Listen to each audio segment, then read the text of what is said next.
আসসালামু আলাইকুম। সুপ্রিয় চাকরি প্রত্যাশী বন্ধুরা, আমরা বরাবরের মতোই লসাগু গসাগুর আদ্যপান্ত যেহেতু শিখতেছি, কোনোটাই ছাড়বো না। যেগুলো পরীক্ষায় পড়েছে প্রত্যেকটা আলোচনা করব। তোমরা রেগুলার আমার ক্লাসটা দেখবে তোমাদের জন্য অতি সহজ হয়ে যাবে প্রতিটা ক্লাসই। ঠিক আছে? তাহলে আজকে শুরু করছি। তাহলে ধারাবাহিকতায় দুটি সংখ্যার লসাগু হচ্ছে দেওয়া আছে ৭৭০০ এবং এদের গসাগু ১১। অপর সংখ্যাটি দেওয়া আছে আমাদের ২৭৫।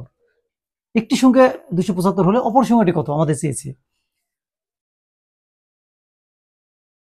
সুপ্রিয় চাকরি প্রত্যাশী বন্ধুরা, বরাবরের মতোই আমি যেহেতু লসাগু এবং গসাগু নিয়ে আলোচনা করছি, লসাগু গসাগু থেকে দুটি সংখ্যার গুণফল কিভাবে হয়, একটি সংখ্যা থাকলে আরেকটি সংখ্যা কিভাবে নির্ণয় করা যায়, এই অঙ্কগুলো পরীক্ষাতে যে রেগুলার এসেছে সেটা নিয়ে আলোচনা করছি। তাহলে আজকে যে অঙ্কটি করব সেটা হচ্ছে দুটি সংখ্যার লসাগু হচ্ছে ৭৭০০।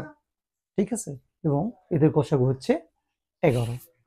তাহলে একটি সংখ্যা ২৭৫ হলে অপর সংখ্যাটি কত নির্ণয় করতে হবে আমাদের। তাহলে এখানে দেখো খেয়াল করে, দুটি সংখ্যার লসাগু দেওয়া আছে। আমরা জানি কি লসাগু গুণ গসাগু সমান দুটি সংখ্যার গুণফল, তাই না? দুটি সংখ্যার লসাগু দেওয়া আছে এবং গসাগু দেওয়া আছে। তাহলে একটি সংখ্যা দেওয়া আছে, তাহলে এখান থেকে আমরা কি করব? অপর সংখ্যা সমান সমান সূত্র কি আমরা জানি, লসাগু গুণ গসাগু ডিভাইডেড বাই একটি সংখ্যা। তাহলে অপর সংখ্যা সমান সমান আমরা একবারে অঙ্ক করবো, তাই না?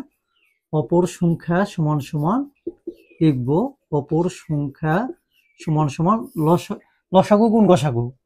হ্যাঁ, লসাগু কত আমাদের 7700 গুণ গসাগু হচ্ছে 11 ভাগ অপর সংখ্যাটা, একটি সংখ্যা যে দেওয়া আছে সেটা নিচে দিয়ে ভাগ দেবো, সেটা কত 275।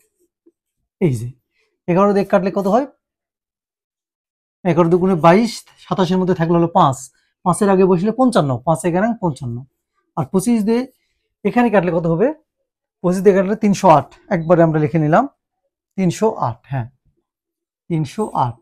তাহলে উত্তর হলো আমাদের 308, অপর সংখ্যাটি 308। এইভাবে আমরা আরো বেশ কয়েকটা অঙ্ক করব।